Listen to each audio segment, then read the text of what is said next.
Nandito tayo sa bukid. Maingay kasi nandito lang ako sa kalsada.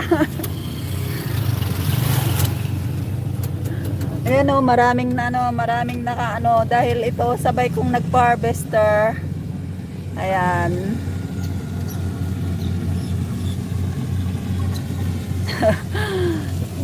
Tapos yun yung sa amin, yan, na harvester nila.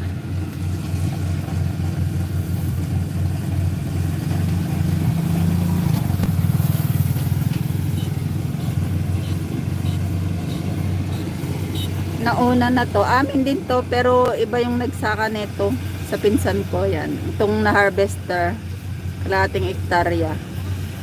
Pero yung pinapa-harvester namin isa't kalahati. Sana nga wag murahin.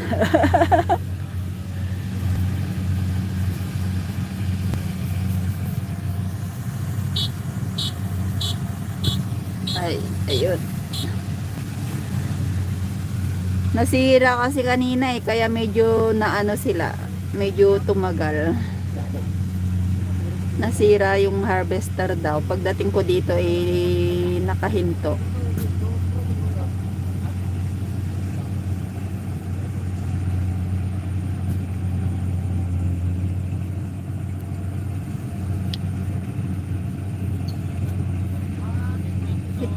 Ayan, dito sa probinsya.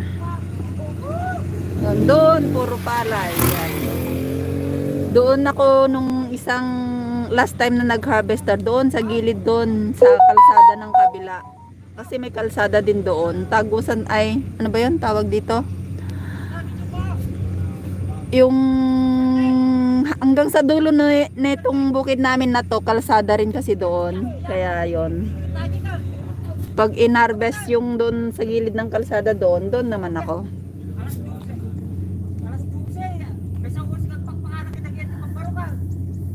Love you too, Sis Anlin ASMR. Love you all.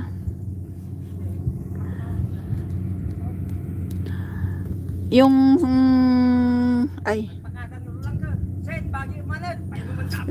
sa may bahay namin na yun, yung isa, dalawa, tatlong tower na yun, yung pangatlong tower, yung tapat nun, yung bahay namin doon sa looban.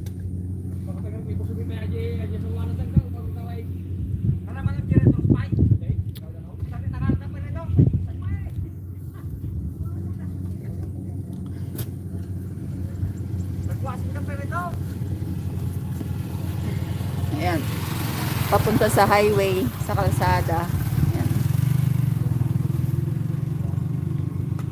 Ayan. May nag-aano ng isda doon, oh. may ano ba yung tawag doon?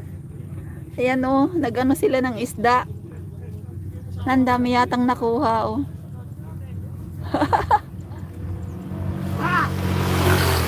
Oh, may mga nakuhang isda na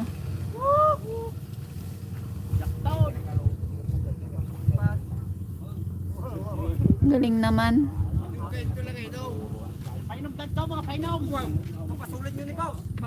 Ay, may ibon.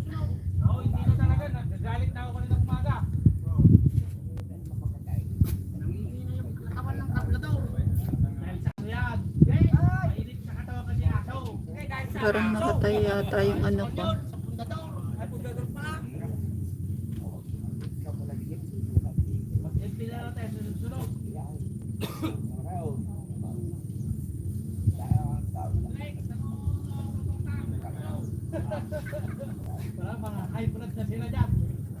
Mainit. Mainit dito sa bukid.